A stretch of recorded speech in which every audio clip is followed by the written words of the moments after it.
So let's look at basically what that is.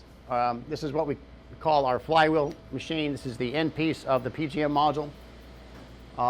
It consists of a machine with an outer rotor, which is light blue, which is mechanically coupled to a shaft of the generator. And then you have an inner rotor, which is shown in orange, which is the actual flywheel piece. Now, this orange piece is the flywheel that is spinning at a certain rate of speed. And depending on how fast you spin that inner rotor, and depending on the mass of the inner rotor and the diameter of that circular drum, will determine how much kinetic energy you can store in that flywheel machine. So it's a storage of mechanical energy, potential energy, that remains in the inner rotor as it is spinning. Heavy mass, heavy circular mass spinning, that is your mechanical energy storage.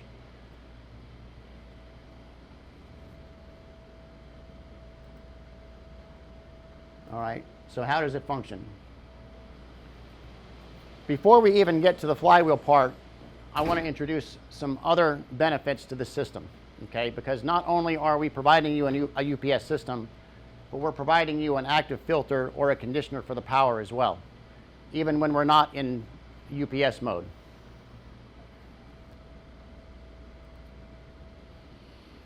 So if you look at the very simple one line of your machine, you're going to have an input breaker into our machine that we call the Q1 breaker. That's the utility input breaker into our system. And then you're going to have an output breaker known as what we call the Q2 breaker. Okay, that is the output of our system.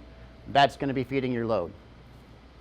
In between Q1 and Q2, we have what we call a reactor or a choke that is basically there to help filter the power coming from the utility and going through to the load.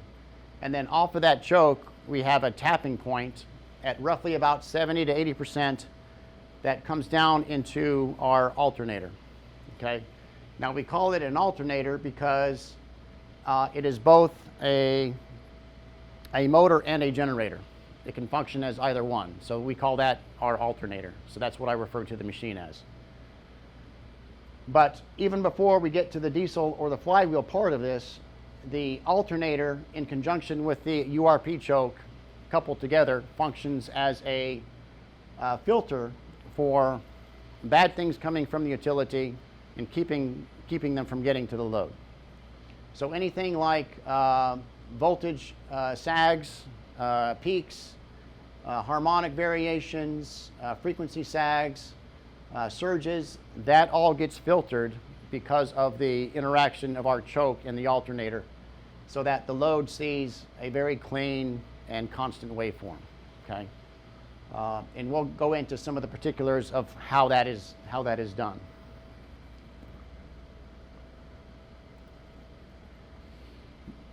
Okay, so if you look at our machine, 99.5% of the time, the utility is nice and stable. Okay, we don't have issues as far as utility breaking away or having issues, whether they be weather related. Something happens to the utility source to basically cut it off. But most of the time, we're operating with a nice stable utility, and we call that normal mode of operation, where our Q1 breaker is closed, our Q2 breaker is closed, and basically all we're doing is we're going to be motoring our alternator. So in this mode of operation, our alternator is actually running as a motor or a motor load, okay, by the utility. But when we do that in conjunction with our URP choke and we run a synchronous motor off of that tapping point, we're actually operating as a synchronous condenser. So what that does is, if your load has any reactive power component, if you have a lot of motors, for example, where they require a lot of reactive power, that's going to be provided by our synchronous condenser function by our alternator, and the utility is not going to have to provide that reactive power. The utility is only going to be providing the active power component, the actual true kilowatts for that load, and we're going to be providing the reactive power or the VARs for those inductive loads. What that means is the utility is going to see almost at a unity power factor. Okay. Sometimes utilities will give you rewards for that. You know, if your component is high reactive on the utility draw, sometimes that's a penalty on the price you pay for the utility. But with your system, with a Hitec system, now the utility is only providing the kW because we're providing all the reactive power, you know, for the load. Okay, so that's what we call power factor correction.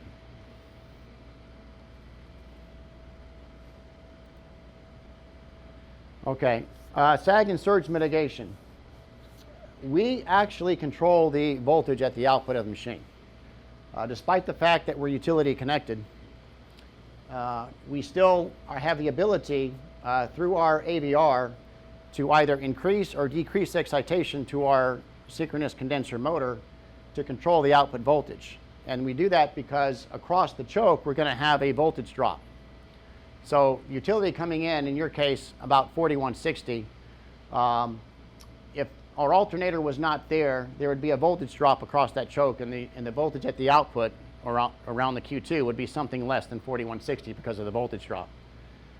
But because we have an AVR that we can excite for the synchronous machine, we can then control that. We can add back into that voltage drop the voltage to get it back up to 4160, but then we can also control the output of the voltage despite the fact that the utility may drop or rise above that number. So if the utility, let's say, drops to something less than 4160, all we have to do is raise our excitation of our synchronous motor, and that will maintain the output voltage at 4160, even though the utility voltage has dropped. Okay? Or if the utility voltage rises, then we can reduce our excitation and bring the voltage on the output down to 4160, despite the fact that the utility voltage has risen above that value. So we control the actual output voltage with our AVR, and we're actually feedbacking. You see our feedback loop comes from the output of the choke, which is basically the voltage at the output, or your critical voltage that we're providing for the load, and so we can control the voltage at that point.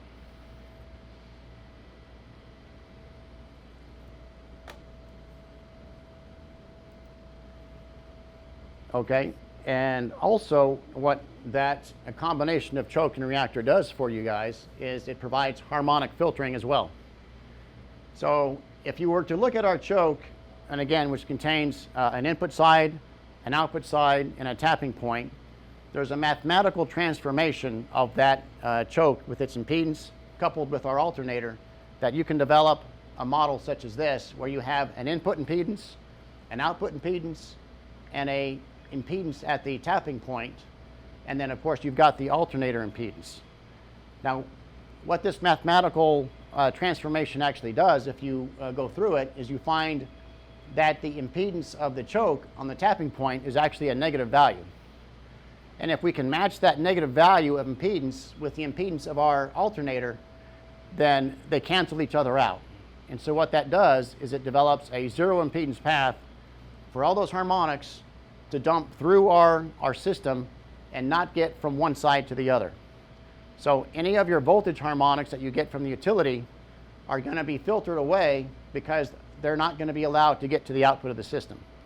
And likewise, any current harmonics that are created by your load are not going to be able to get back into the utility because they will also dump through our alternator as well. So it's the harmonic filtering function that also comes with our system as well, with the combination of the choke and the alternator.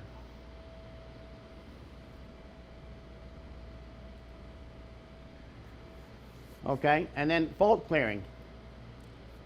If you happen to have a fault somewhere downstream the output of the system, we have to be able to provide enough fault clearing current for that, so that we can, you know, clear the fault with our breakers, our protective scheme of breakers, and the coordinations studies that are used to set those breakers.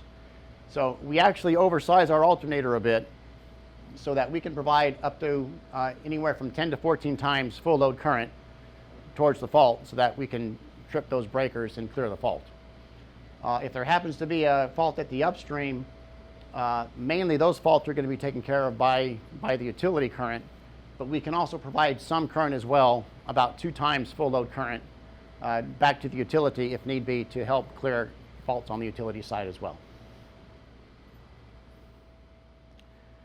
So even before getting to the DRUPS part, the rotary UPS part, the combination of the reactor and the alternator does all these things for you as well, which is an extra added bonus to our system, again with fault clearing, power factor correction, harmonic filtering, and voltage sag and surge mitigation.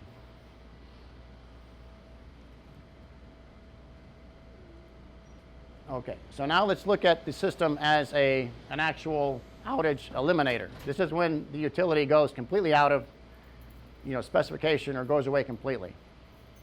And by the way, our criteria for that, for looking at the voltage disparity, or as far as a rise in dips, is about 10% of the rated voltage of the system. So at 4160 plus or minus 10%, that's when we're going to actually reject the utility and say, we don't like what the utility is doing. We're going to basically disconnect from it and go into UPS mode, okay?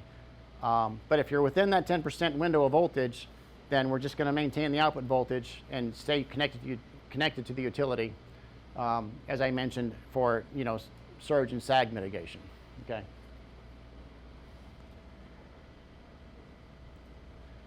So we're going to expand the one line just a little bit now, and we're going to add some more pieces to it, where we've got, again, our Q1 breaker, which is our input, our Q2 breaker, again, which is the output of our system, feeding your load. We're going to go ahead and add in a bypass, which is what we call our Q3 breaker, so that we can bypass around the system if need be for maintenance or other reasons. And then we're going to go ahead and add in our other pieces to our synchronous condenser, our alternator. On one end, we're going to add a diesel engine, and then on the other end, we're going to add our flywheel machine, okay? And what we're going to look at here is the alternator itself, or the synchronous condenser, is actually a double shafted machine. So think of a shaft coming out of each end of that alternator, and one shaft going to the diesel, the other shaft going to the flywheel, okay? And then we've got a pony motor on the end of the flywheel, which we use to actually spin the inner rotor, or what we call charge the system, to get the inner rotor up to a certain amount of RPMs. And then we have what we call a freewheel clutch between the alternator and the diesel that will clutch in only when the diesel speed matches the speed of this shaft of the alternator itself, okay? And of course, we've got our choke there as well, and we've got basically a rectifier that we use to energize some windings in our flywheel to help extract the energy from it. And we'll go deeper into that here in a few minutes. Okay, so this is more of what your machine then looks like if we were to go down and look at it. Again, you've got your diesel on the one end. Between the diesel and the alternator, you've got what we call our freewheel clutch.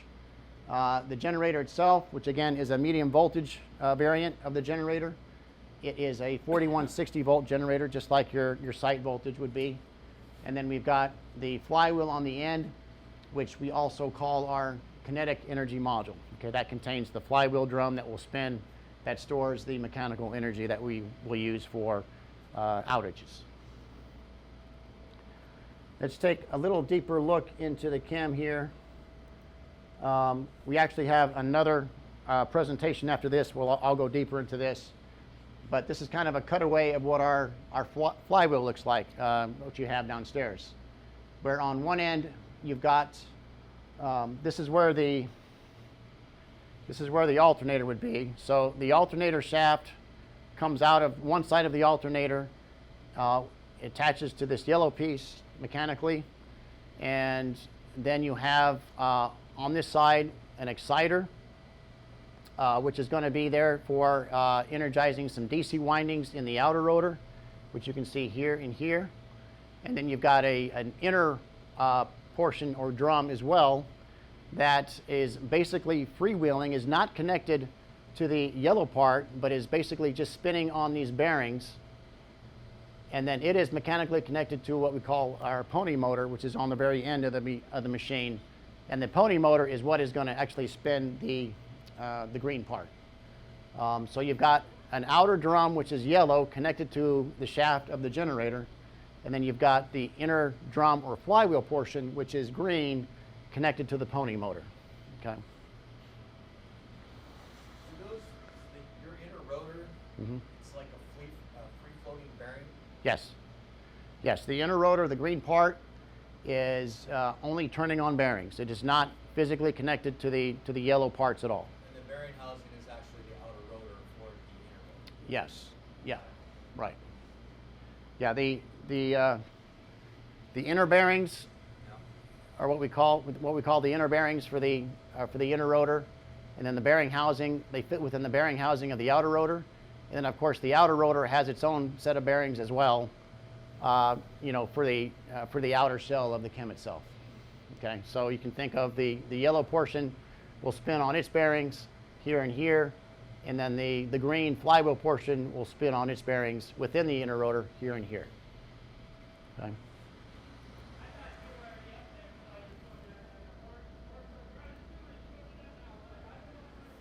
Okay, so we talked about utility mode. Utility mode is the mode of operation where we're basically just filtering the utility, making sure that you've got nice, good, solid 4160 output, nice, clean waveform.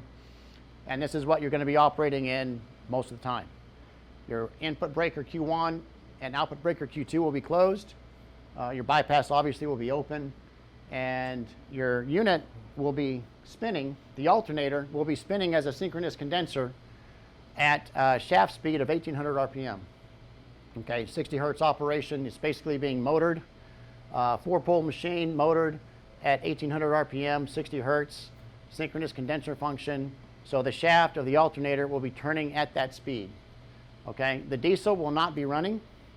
It'll be in a stopped condition, ready to start at a moment's notice, but it will not be running. The shaft itself will not be engaged. So this freewheeling clutch will be disengaged at this point. And this system is just running in 1800 RPM, which also means that your outer rotor of your flywheel is going to be running at 1800 RPM because it is mechanically connected to the shaft itself. So everything in red is 1800 RPM. Everything in yellow, which is the flywheel portion, spinning on its own, is going to be spinning at a different speed to maintain your mechanical energy storage. Now this says 2900, but that's only for our 3600 Power Pro machine. Your 2700 Power Pro machine, the inner rotor will actually be spinning at about 4200 RPM. Okay, so don't worry about that 2900. That's not for your machine. That's for our other size machine. But that's utility mode. And again, we're just running in synchronous condenser mode, motoring our alternator at 1800 RPM, and our flywheel will be spinning at a certain amount of speed, about 4200 RPM, to maintain that mechanical energy storage. What engages the clutch between the engine and the generator? I'm sorry? What engages that clutch? Is that a mechanical? Yeah, what engages the freewheel clutch? It is a mechanical self-engaged engaging clutch, which means that as soon as the diesel, if we were to start the diesel, and as soon as the diesel speed matches the speed of the shaft of the generator, that's when the clutch will engage. So it's a mechanical process of inertia that will actually kick that off. Yeah, the clutch itself is fully mechanical.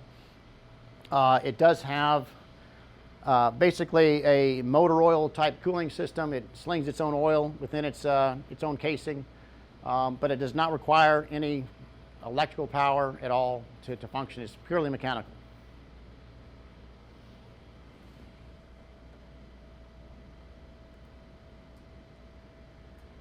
Okay, transfer mode.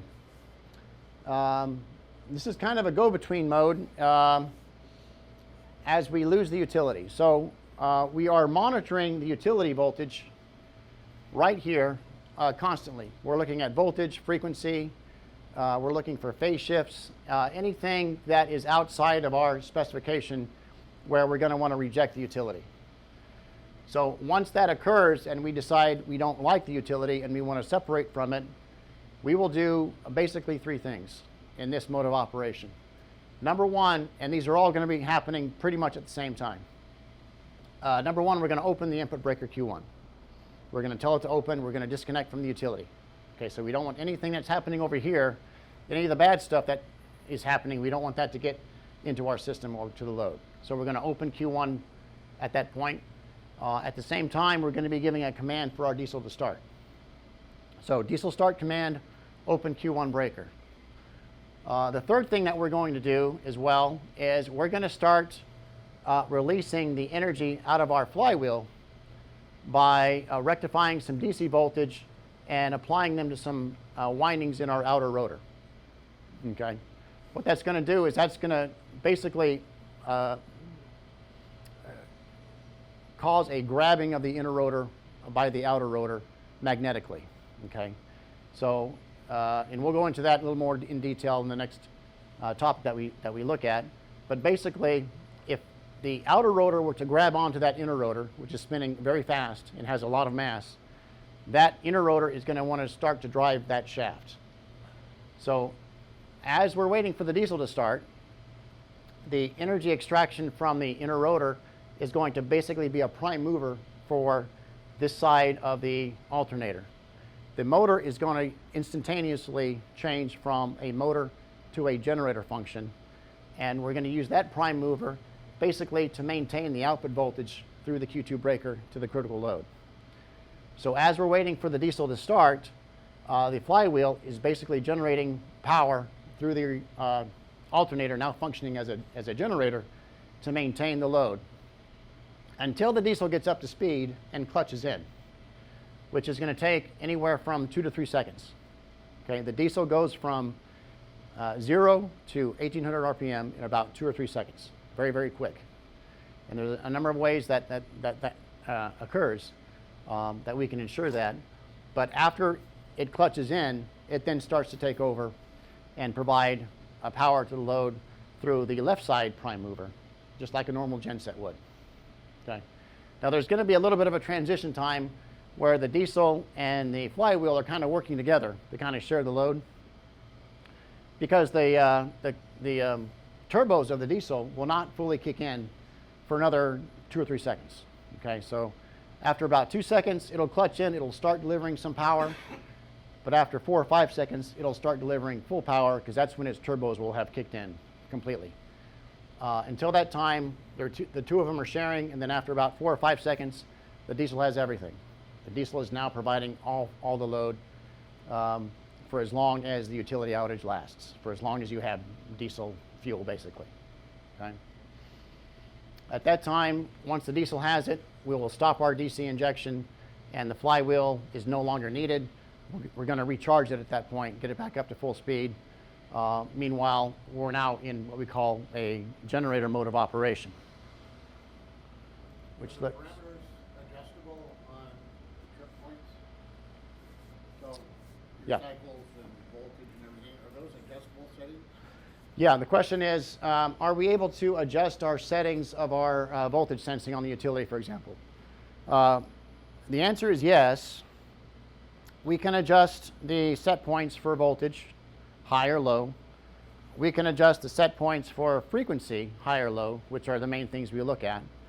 However, if we do that, it may affect your output voltage specification. Okay?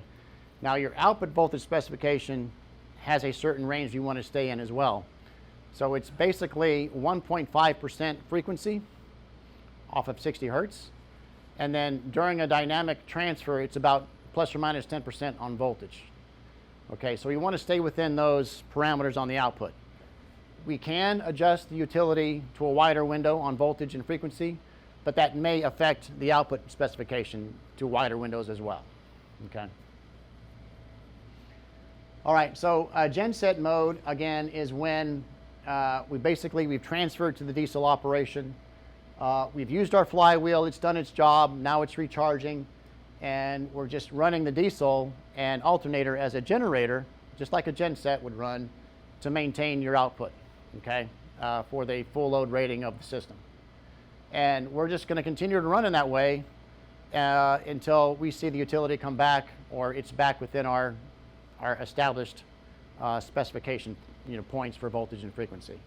Because we're always continuing to monitor the utility voltage, and when it comes back, then we'll look at basically transitioning back to utility operation. But we'll stay in Genset as long as we have to until the utility comes back within our parameters. Okay, and again, that can be as long as you have fuel. As long as there's fuel in the system, you'll be in generator operation. What's the Genset output rated? Your system is rated. The question was, what is the rating of your system? Your system is rated for 2444 kVA. Okay, that's an active component and a reactive component. The active component of that is about 1955 kW. So it's roughly a 2 megawatt machine that you have, okay, that you can provide for. 1955? About 1955 kW, yes. To be honest, I think it's 1956. It's 2444 times 0.8 is whatever that, what that number is. Okay.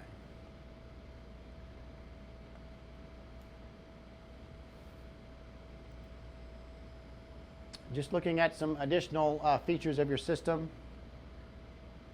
Some niceties here. Something unique to our 4th generation system is our automatic bearing lubrication. Now, with our earlier systems, they had to be lubricated ever so often because obviously we're running on sets of bearings here. We've got 2 sets of bearings for our alternator, which is just like our normal Genset would have for its alternator machine. We got 2 sets of bearings here, and then we've got basically 4 bearings in our chem. 2 bearings for the outer rotor, 2 bearings for the inner rotor. So in our previous versions of our machine and our prior iterations, these bearings had to be greased manually. Okay, and the outer bearings could be greased while the units were running, but the inner bearings for the flywheel machine had to be greased while the unit was not running. So every 3 months or so, we had to actually put the machine in bypass, turn it off, to allow our service people to grease the inner bearings of the flywheel. Now we have an automatic bearing lubrication system. We have 2 drums of grease, one for the alternator and one for the chem, where that process is done automatically. So the machine, basically this machine greases the bearings for the alternator and for the flywheel on a cycle basis, which is controlled by our PLC. So even the inner bearings can be greased by the automatic bearing lubrication system, and therefore we don't have to shut down the machine anymore for lubrication, nor do we have to worry about someone coming in to manually lubricate the bearings. So that was one of the real nice things about our 4th generation system, is now we have automatic bearing lubrication. The only thing that we have to do maintenance-wise is make sure that the tubs of grease stay full. So ever so often we've got to come and put more grease into the tubs, but the unit itself or the system itself does the greasing.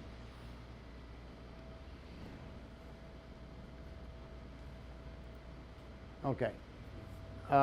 Something also very unique to your site is what we call the unit load testing feature. But before we get to here, I think it's time for our first break. So we'll take a 10-minute break, and then we'll talk about the ULT function.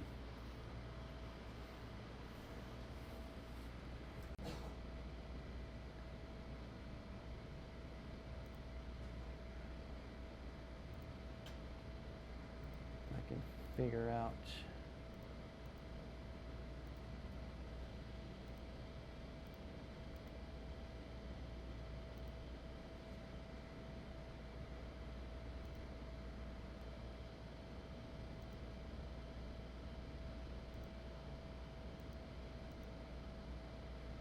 There we go. Okay. I want to preface the next topic with just looking at your one line here real quick, okay? This is your plant. This is where we fit in to your plant. Basically, we're being fed by this bus right here, which I think is the GA bus, through a GEA breaker. So that breaker GEA feeds into our switchgear through our Q1 breaker, out the Q2, and into this bus right here. I think the breaker that it feeds into is called 52 DRUPS. I think that's what the breaker actually is. But if you would kind of look at this, you would notice that you don't have a permanent load bank, right? You don't have a way to exercise the unit with load, because ever so often, and diesel manufacturers will tell you this if you have gensets, is to prevent wet stacking or to exercise your generator, every now and then you want to put some load on it. So it's even kind of a maintenance process sometimes, where you want to run the diesel with an amount of load to exercise the system. Okay, but how do you do that? Because unless you want to do that with actual critical load, which is not always something that our customers want to do, how else are you going to be able to put load on the system if you don't have a permanent load bank? So that's why the ULT function comes into play, and that's why it was provided for your site, so that it gives you the ability to put some load on the unit even when you don't have a permanent load bank or you don't have enough customer load in order to exercise the diesel. Because usually what engine manufacturers will tell you is you have to load up the diesel to about 70% or so of its rating to get the benefits of running that unit with load, to prevent things like wet stacking and gumming up your exhaust system. So we have what we call a unit load test function, which helps provide the ability to exercise the system with more load than what you would have normally through a permanent load bank. So let's take a look at that.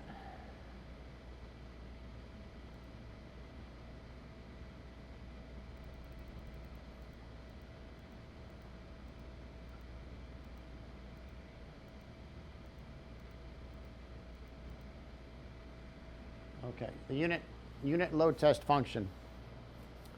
Normally, when you're running in diesel operation, the Q1 breaker is going to be open, okay, as we discussed, for dealing with an outage from the utility. But in some cases, like ULT, we actually allow the diesel to run while the Q1 breaker is closed.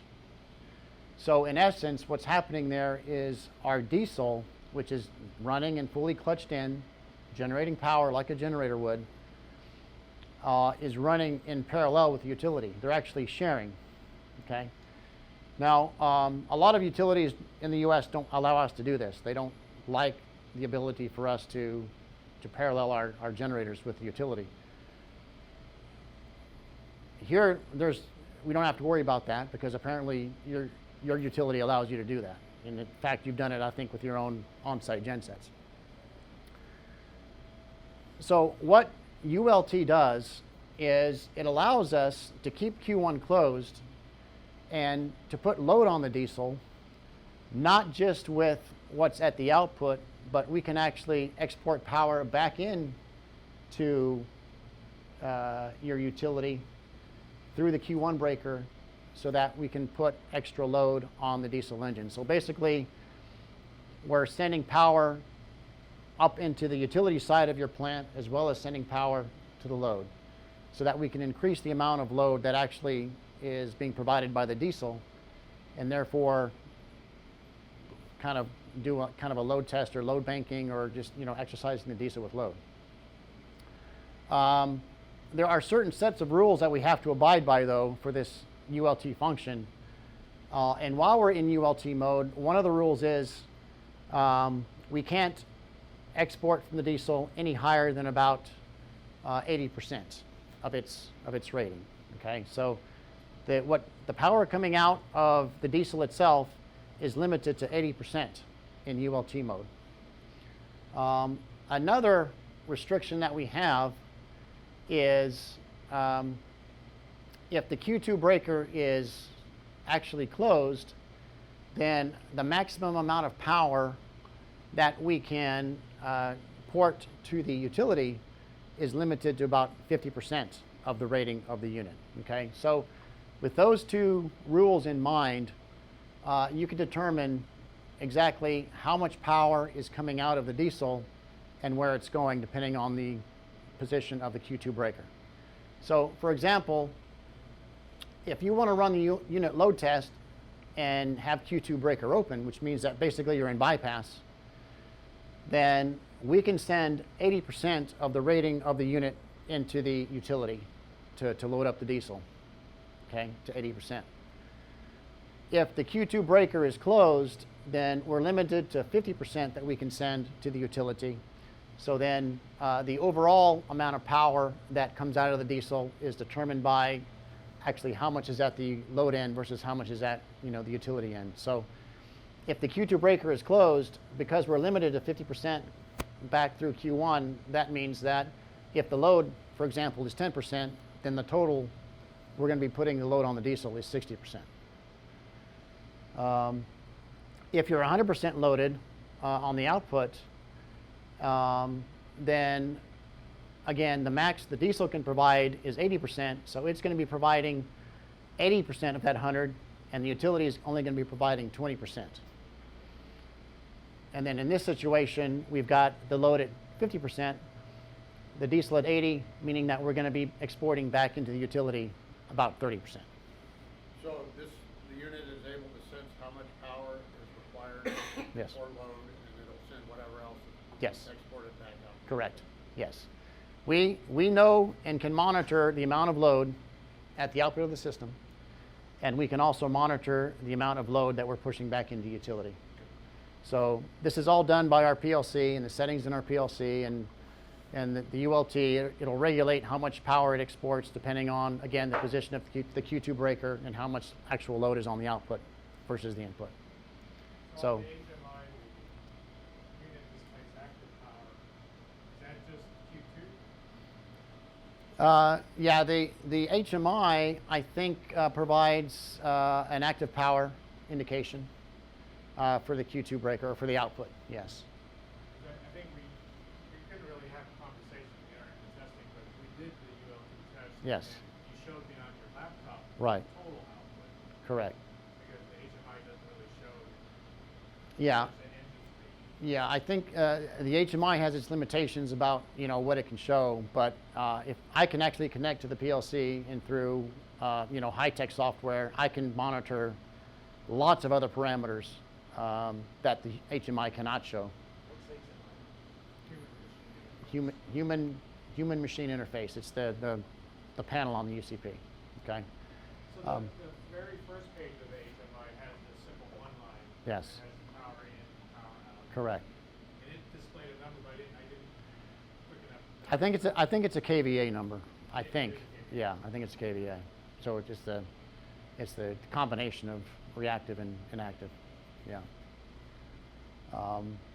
But yeah, with ULT, the unit is pre-programmed to know how much to export back into utility based on, again, on the position of Q2 and how much actual load is on the output of the system. If Q2 say, a bunch of machinery kicks on, and the load on Q2 picks up, will it automatically change what's going to Q1 and what's going Yes. to Q2? Okay. Yeah, Doesn't have to do anything. Right. If you happen to be in this mode, for example, and you went to bypass for whatever reason, Q2 opened, you would start exporting 80% back into the Q1 versus 20% here. So it would adjust. Okay. But again, the ULT mode of operation is not really something that you want to necessarily stay in. It just gives you an opportunity to exercise your diesel when otherwise you wouldn't be able to because you don't have a load bank or you don't have enough customer load to do that.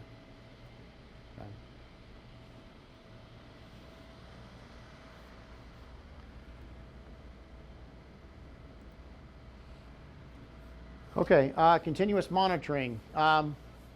We kind of touched on this a little bit here. There are a lot of things, a lot of parameters that we monitor with the system that may not necessarily be available for view on the HMI of the unit control panel. But we also have a monitoring system that we call our SCADA system that operates from our system data panel, which is also an additional way to remotely monitor the system through a connection, through a Cat6 connection with our little PC that we have in our SDP panel. So we actually provide a system of monitoring, a SCADA system, where you can monitor a lot more than what is shown on the HMI. You just have to connect to it through our connection point in the SDP panel through a normal, Cat6 cable. You can monitor things like bearing temperatures, vibrations. You'll see a lot of this when we go into the SCADA system, which I think is one of our topics for tomorrow. But it basically allows you to see a lot more than just what normally you'd see looking at the HMI. And that is something that we provide with our new fourth generation system as well. It's very nice, and we'll have demonstrations of that as we go on. What are lead times on screens and little PCs inside of the unit? We've had a problem with a failure in our UPS unit. Okay, so lead times on components. Yeah. Well, of course, it can vary. Some components are readily available. Things like, breakers, just your standard breakers, MCBs, stuff like that. Other components like PLC cards, for example, we're starting to find these days there are some issues with the supply chain and getting some of these PLC cards. Maybe you can provide us with a list of stuff that's Yeah. long lead times, and we can pre-order them and have them on the shelf. Yeah. Or something like that. Yeah, we do have spare parts lists that we can provide. I think you have a certain number of spare parts already, but we have different levels. We have level 0, 1, 2, and 3 spare parts. And it is advantageous, I think, to get some of these on site so that you have them available, because again, we are seeing some issues with some PLC cards having long lead times these days because of all the supply chain issues and chip shortages and things like that going on.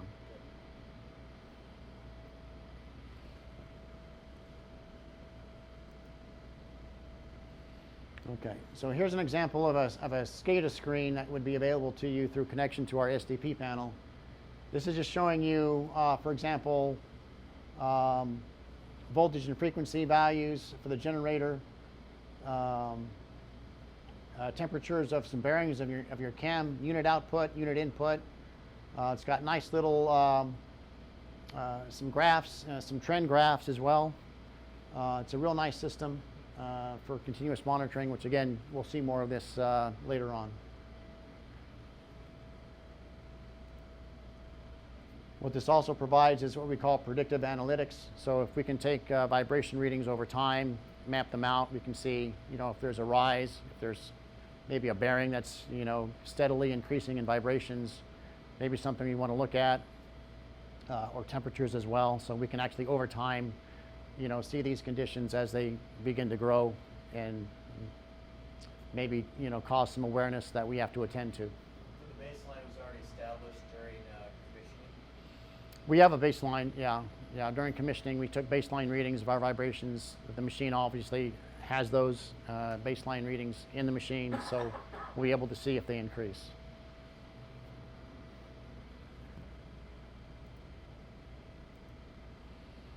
Okay, the PowerPro 27 is your machine.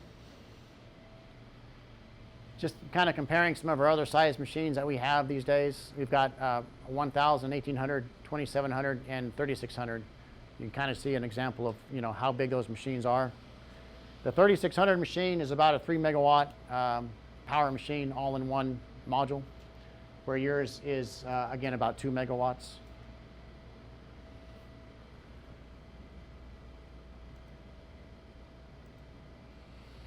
Okay, now yours is a single system. It's one of our simpler systems, being only one unit with a simple input, output, and bypass breaker.